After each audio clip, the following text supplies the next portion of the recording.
Hello दोस्तों, GS वाला YouTube channel में आप सभी का स्वागत है। जीएस साइंस सीरीज में हम लोगों ने 5 वीडियो पहले देखा है भौतिकी से संबंधित, और आज ये 6ठा वीडियो है जिसमें हम लोग प्रकाश तरंग से संबंधित प्रश्नों को कवर करेंगे। चलिए फटाफट देख लेते हैं। आज का पहला सवाल है, अस्त होते समय सूर्य लाल क्यों दिखाई देता है? अस्त होते समय सूर्य लाल क्यों दिखाई देता है? इसका सही आंसर है आपका बी, प्रकीर्णन के कारण। किसके कारण? अस्त होते समय सूर्य लाल प्रकीर्णन के कारण दिखाई देता है।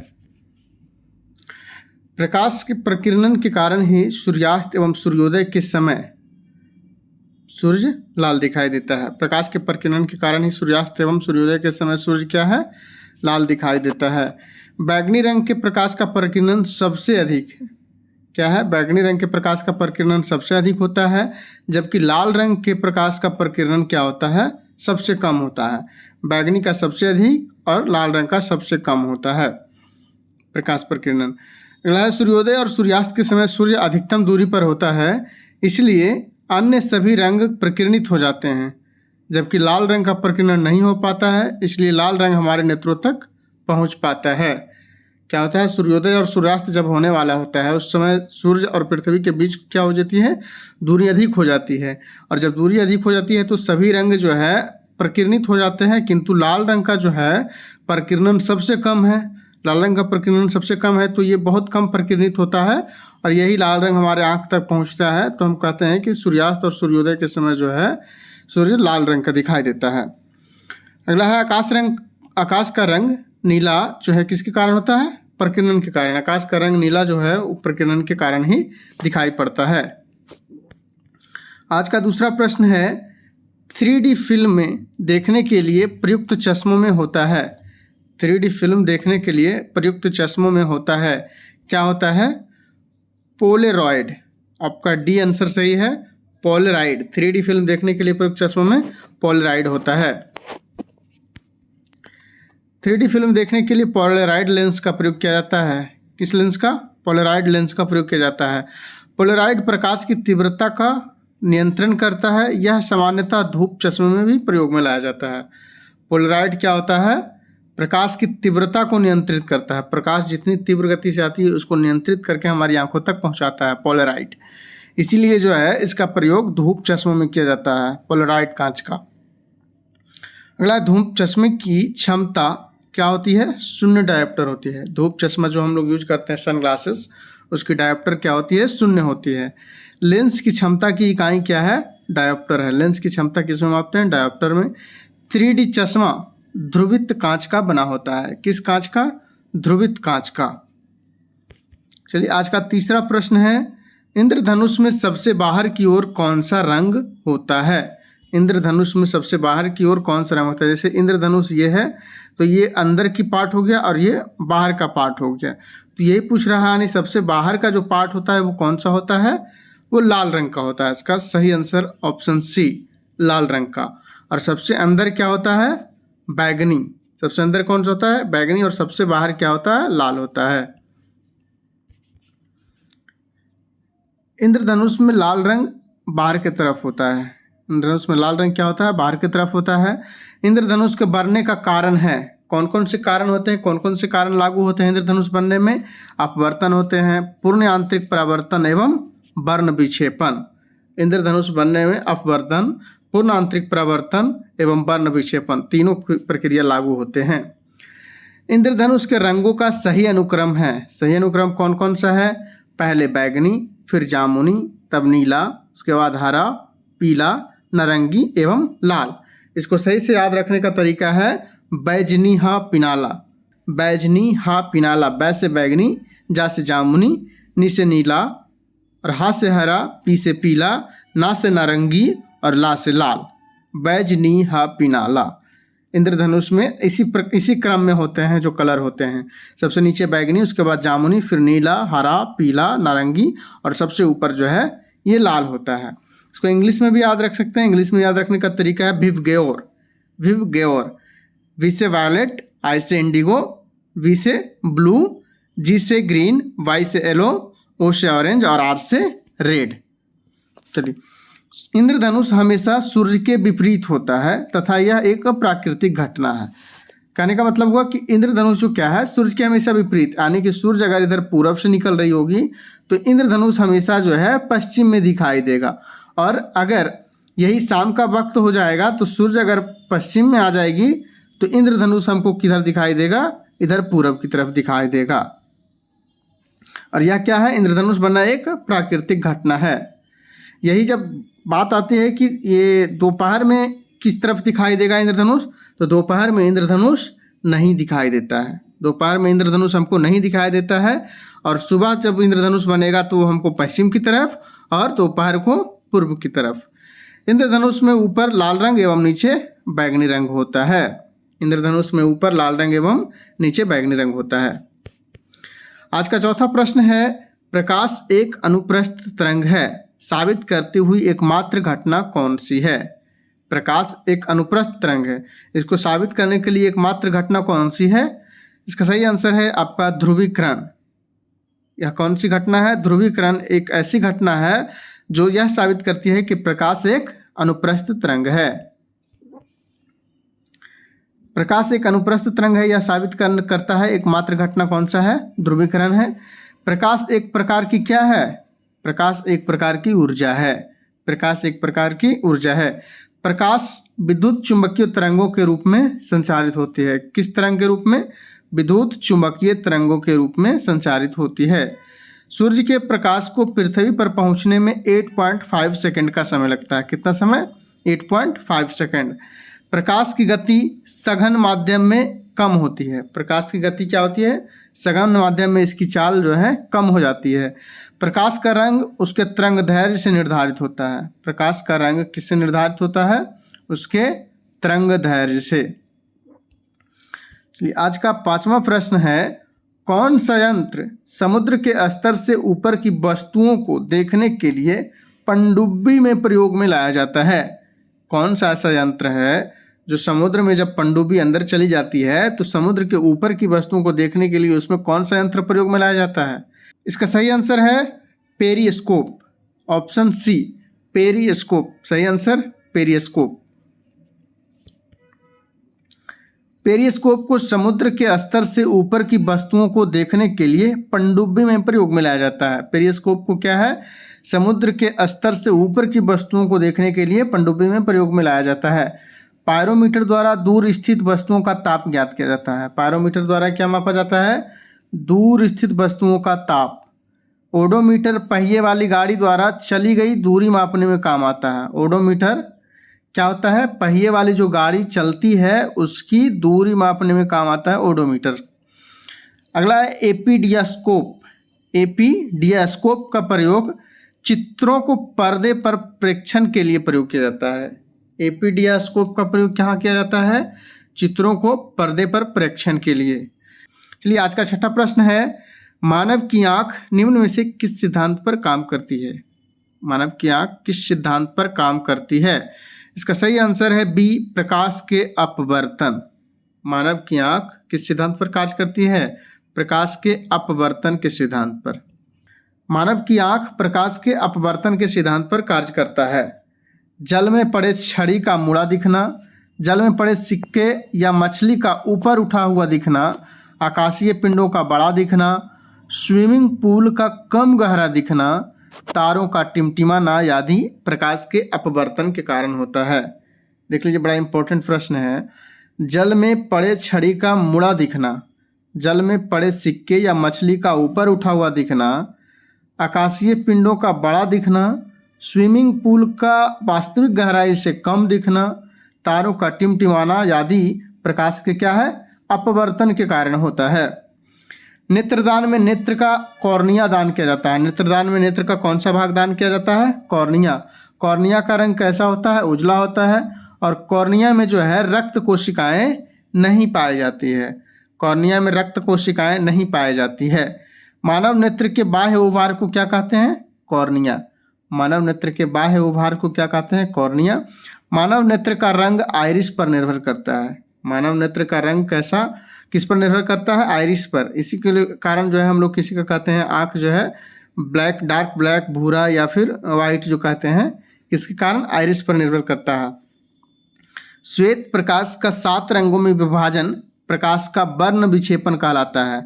श्वेत प्रकाश का 7 रंगों में विभाजन क्या है? वर्ण विक्षेपण कहलाता है। वर्ण विक्षेपण जो प्रिज्म है इसमें से श्वेत प्रकाश देते हैं तो ये 7 रंगों में विभक्त होकर निकलती है, इसी को हम लोग वर्ण विक्षेपण कहते हैं। अब वर्ण विक्षेपण किससे? प्रिज्म के द्वारा किया जाता है। चलिए क्लियर है, बढ़ते हैं। आज का 7वां प्रश्न है, निकट दृष्टि दोष का निवारण किया जाता है। निकट दृष्टि दोष का निवारण किससे किया जाता है? अवतल लेंस के द्वारा। निकट दृष्टि दोष का निवारण अवतल लेंस के द्वारा किया जाता है। निकट दृष्टि दोष का निवारण अवतल लेंस के द्वारा किया जाता है। किसके द्वारा? निकट दृष्टि दोष का निवारण अवतल लेंस के द्वारा। दूर दृष्टि दोष का निवारण उत्तल लेंस। देखिए दोनों में बड़ा कंफ्यूजन होता है, दूर दृष्टि दोष में कौन सा लेंस और निकट दृष्टि दोष। तो इसको दूर से याद रखिए, दूर से ऊ और ऊ से उत्तल। तो क्या है? दूर जो है, दूर के दृष्टि दोष के निवारण में उत्तल, बाकी ऑटोमेटिक निकट में अवतल आपको याद रहेगा। दूर में क्या है? ऊ है, तो दूर और उत्तल, तो इससे आपको याद रहेगा दूर दृष्टि दोष के निवारण में उत्तल लेंस का। अवतल लेंस की क्षमता क्या होती है? ऋणात्मक होती है। अवतल लेंस की क्षमता ऋणात्मक होती है। उत्तल लेंस की क्षमता क्या होती है? धनात्मक होती है। अवतल लेंस ऋणात्मक और उत्तल लेंस धनात्मक। दाढ़ी बनाने के लिए अवतल दर्पण का प्रयोग किया जाता है। दाढ़ी बनाने में किसका प्रयोग किया जाता है? अवतल दर्पण का। स्पष्ट दृष्टि की न्यूनतम दूरी कितनी होती है? 25 सेंटीमीटर। स्पष्ट दृष्टि की न्यूनतम दूरी 25 सेंटीमीटर। नेत्र दोष सामान्यतः 4 प्रकार के होते हैं। कौन कौन? एक होता है मायोपिया, दूसरा होता है हाइपरमेट्रोपिया और तीसरा होता है प्रेसबायोपिया एवं चौथा होता है एस्टिगमेटिज्म। नेत्र दोष कितने प्रकार के? 4। पहला कौन सा है? मायोपिया, दूसरा है हाइपरमेट्रोपिया, तीसरा है प्रेसबायोपिया एवं चौथा है एस्टिगमेटिज्म।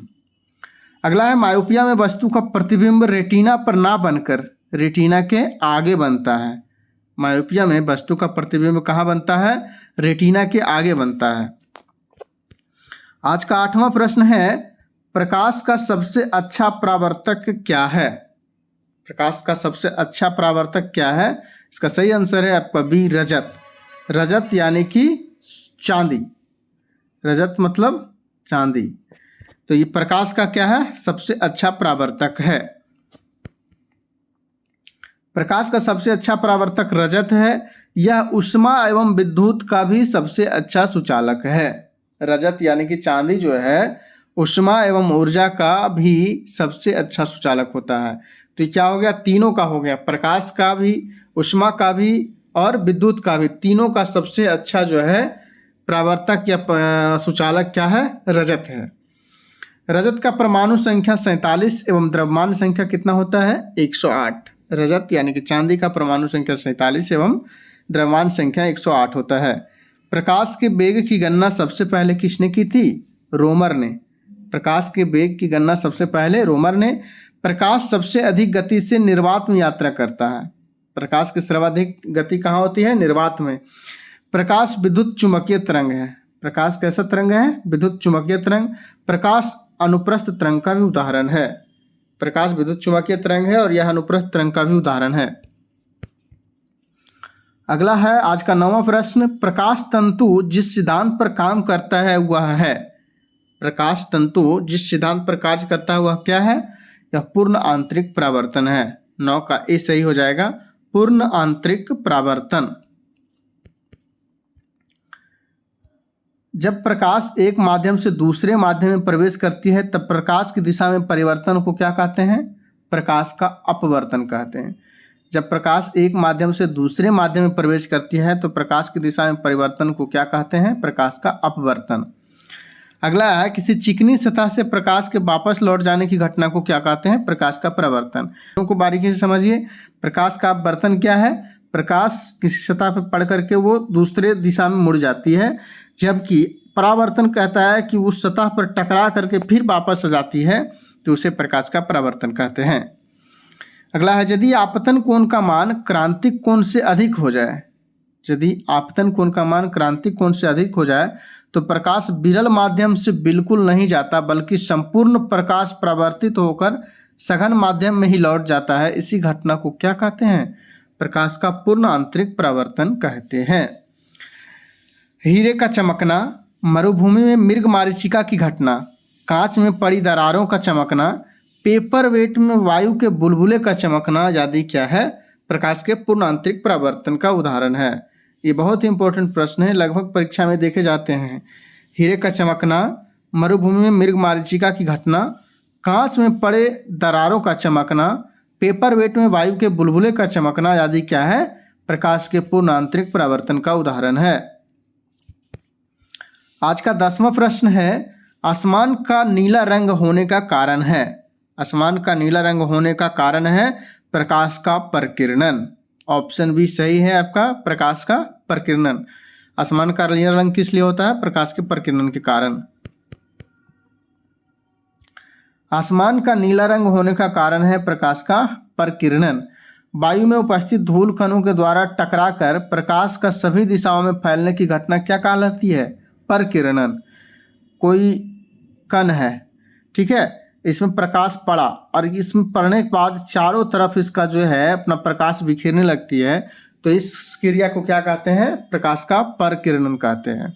और वायु में जो धूल कण है उसमें जब प्रकाश पड़ती है तो क्या करता है? वो चारों तरफ बिखेरने लगता है प्रकाश को, इसी को कहते हैं प्रकाश का प्रकीर्णन।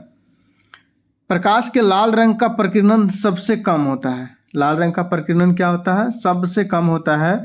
और बैगनी रंग का प्रकीर्णन जो है सबसे ज़्यादा होता है।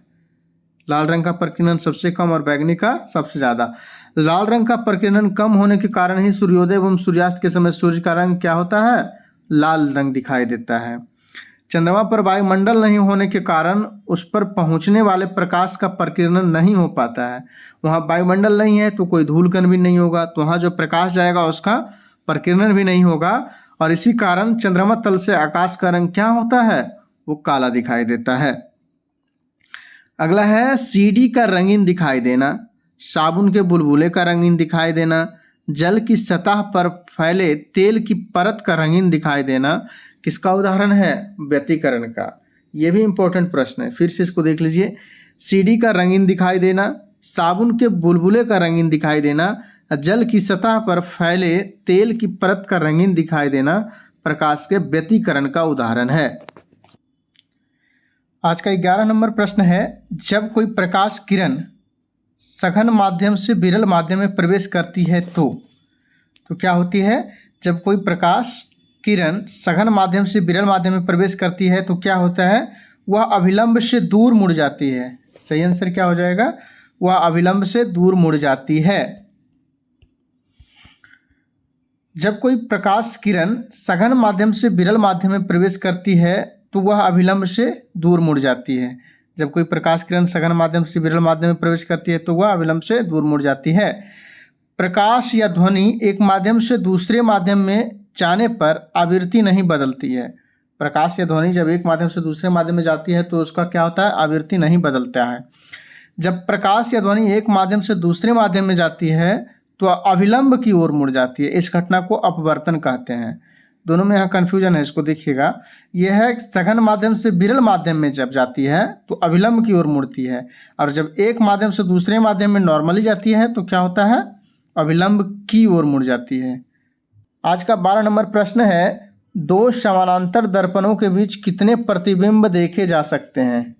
दो समानांतर, एक इधर है और एक इधर है, दोनों के बीच जो है एकदम समानांतर है दर्पण है, तो दोनों के बीच कितने प्रतिबिंब देखे जा सकते हैं?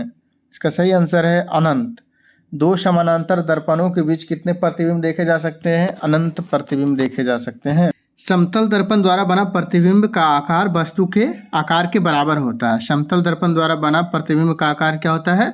वस्तु के आकार का बराबर होता है। समतल दर्पण द्वारा बना प्रतिबिंब दर्पण से उतनी दूरी पीछे बनता है जितनी कि वस्तु दर्पण के आगे होती है। समतल दर्पण द्वारा बना प्रतिबिंब दर्पण से उतनी दूरी पीछे बनता है जितनी कि वस्तु के दर्पण के आगे होती है।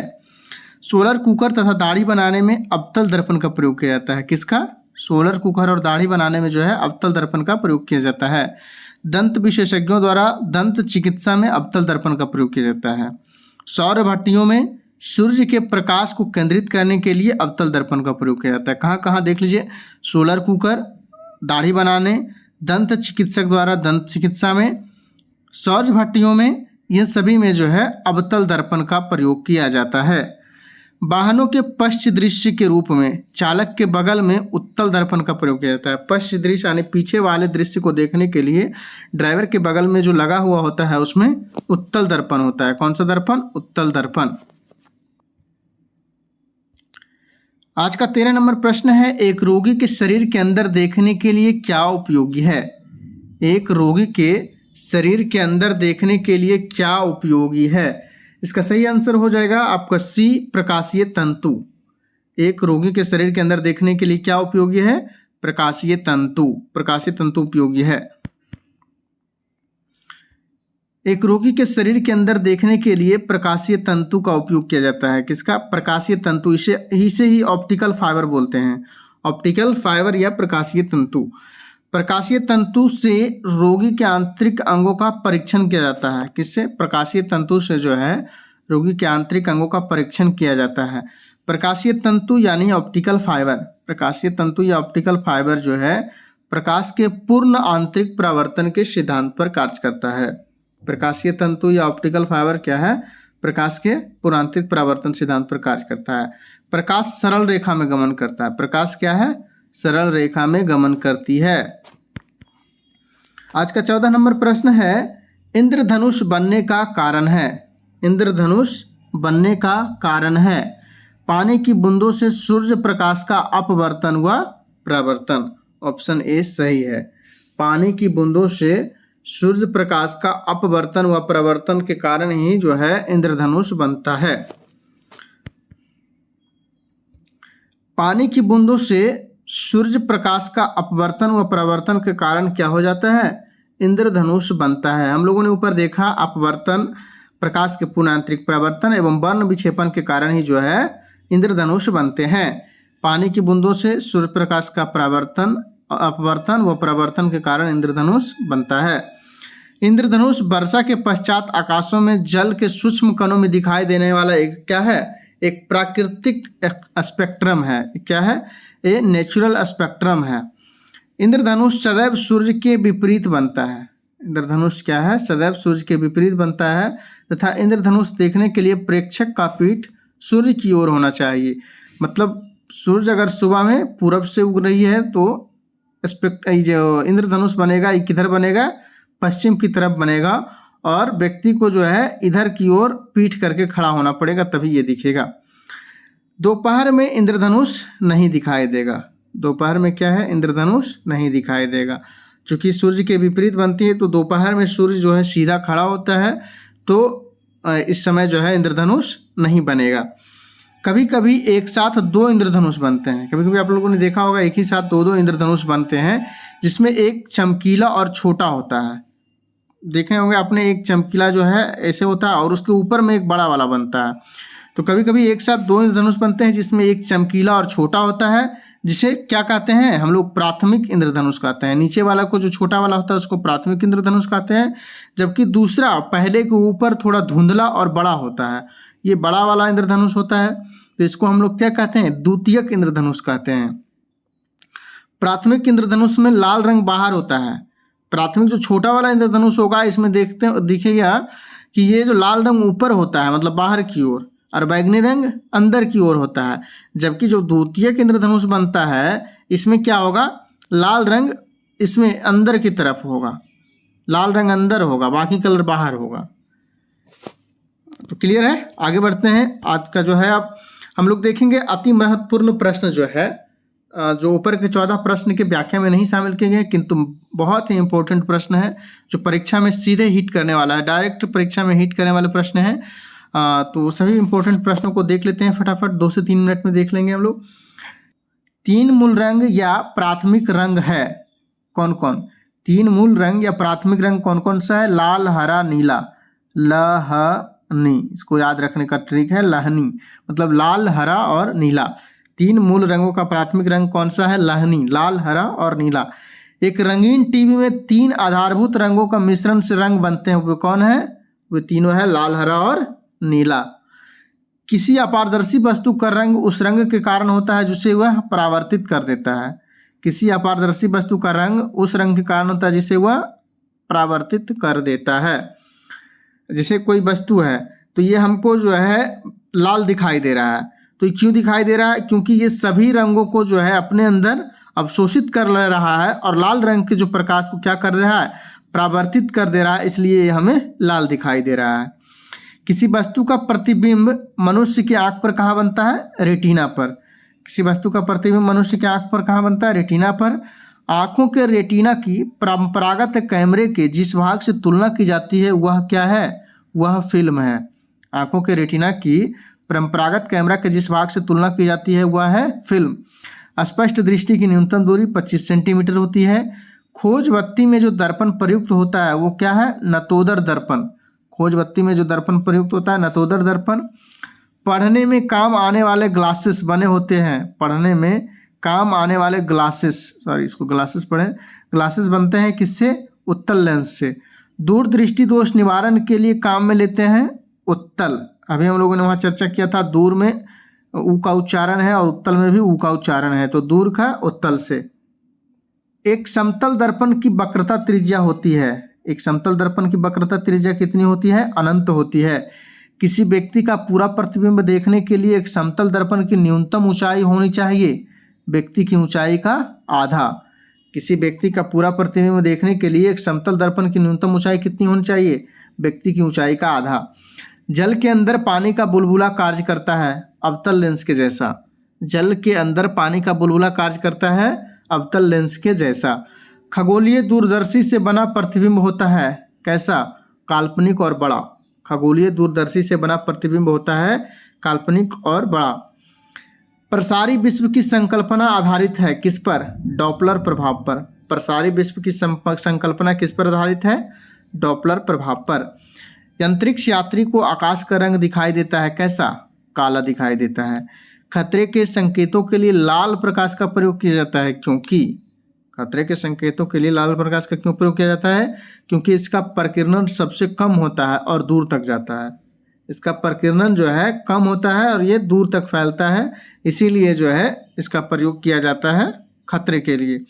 ट्रैफिक सिग्नल में लाल रंग का प्रयोग किया जाता है क्योंकि इसकी तरंगदैर्घ्य क्या है? सर्वाधिक है। वही तरंगदैर्घ्य सर्वाधिक है, इसका मतलब वो प्रकाश दूर तक जाएगी, इसीलिए ट्रैफिक सिग्नल में इसका प्रयोग किया जाता है। अगला है, क्षितिज के समीप सूर्य एवं चंद्रमा के दीर्घ वृत्ताकार दिखाई होने का कारण क्या है? अपवर्तन। क्षितिज के समीप सूर्य एवं चंद्रमा के दीर्घ वृत्ताकार दिखाई देने का कारण क्या है? अपवर्तन। दृश्य वर्णक्रम में सबसे कम तरंगदैर्घ्य वाला रंग कौन सा है? बैगनी। सबसे कम तरंगदैर्घ्य बैगनी, सर्वाधिक तरंगदैर्घ्य लाल। प्रकाश का रंग निर्धारित होता है इसके तरंगदैर्घ्य से। प्रकाश का रंग किससे निर्धारित होता है? इसके तरंगदैर्घ्य से। वायुमंडल में प्रकाश के विसरण का कारण क्या है? धूलकण। धूलकण के कारण ही प्रकाश का विसरण होता है। किसी तारे का रंग दर्शाता है, क्या दर्शाता है? उसका तापमान दर्शाता है। किसी तारे का रंग उसका तापमान दर्शाता है। पूर्ण सूर्य ग्रहण के दौरान सूर्य को सीधे देखने से आंख में अपरिवर्तनीय क्षति होती है, इसका कारण क्या है? इसका कारण है अल्ट्रावायलेट प्रकाश। इसका कारण क्या है? अल्ट्रावायलेट प्रकाश। दृष्टि पटल पर जो प्रतिबिंब बनता है वह वस्तु से छोटा व उल्टा होता है। दृष्टि पटल पर जो प्रतिबिंब बनता है वो क्या होता है? वस्तु से छोटा व उल्टा होता है। दूरदर्शन प्रसारण में श्रव्य संकेतों का प्रेषण के लिए प्रयुक्त तकनीक क्या है?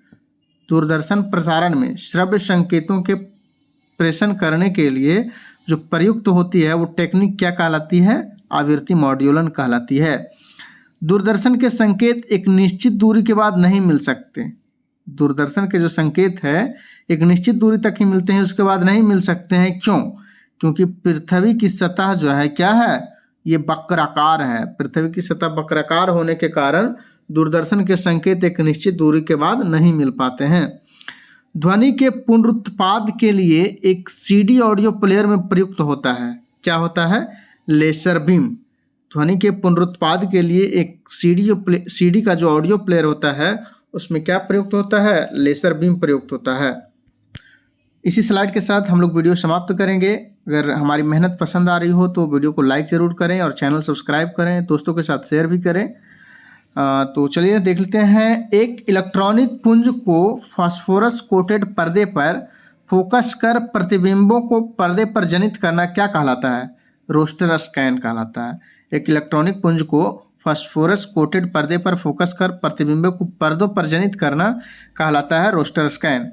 किसी वस्तु की त्रिविमीय प्रतिरूप को अंकित तथा पुनरावृत्ति करने की तकनीक का नाम क्या है? होलोग्राफी। किसी वस्तु की त्रिविमीय प्रतिरूप को अंकित तथा पुनरावृत्त करने की तकनीक का नाम क्या है? होलोग्राफी। मानव आंख दृश्य प्रकाश को जिस तरंगदैर्घ्य के लिए सर्वाधिक सुग्राही होती है वह है। मानव आंख दृश्य प्रकाश के जिस तरंगदैर्घ्य के लिए सर्वाधिक सुग्राही होती है वह क्या है? 5500 एंगस्ट्रॉम। 5500 एंगस्ट्रॉम। प्रकाश का निर्वात्म चाल है, प्रकाश का जो है निर्वात्म कितनी चाल है? 3 × 10⁸ मीटर प्रति सेकेंड। निर्वात्म प्रकाश का चाल 3 × 10⁸ मीटर प्रति सेकेंड। प्रकाश की गति न्यूनतम होगी, प्रकाश की गति न्यूनतम कहाँ होगी? कांच के बीच से जाते हुए। कांच के बीच से जब प्रकाश गुजरेगी तो उसका गति एकदम न्यूनतम होगी और निर्वात में क्या होगी? सर्वाधिक होगी। प्रकाश सजावट तथा विज्ञापन के लिए विसर्जन नलिकाओं में प्रयुक्त होने वाली गैस है नियॉन।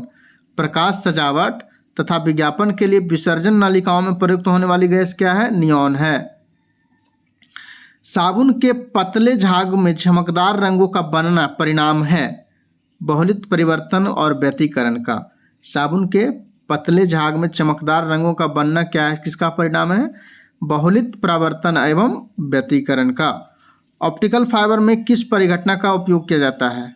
ऑप्टिकल फाइबर यानी प्रकाशीय तंतु हम लोगों ने ऊपर देखा, इसमें प्रकाश का पूर्ण आंतरिक परावर्तन लागू होता है। प्रकाश का पूर्ण आंतरिक परावर्तन। तो चलिए आज का वीडियो यहीं समाप्त करते हैं। जय हिंद, जय भारत।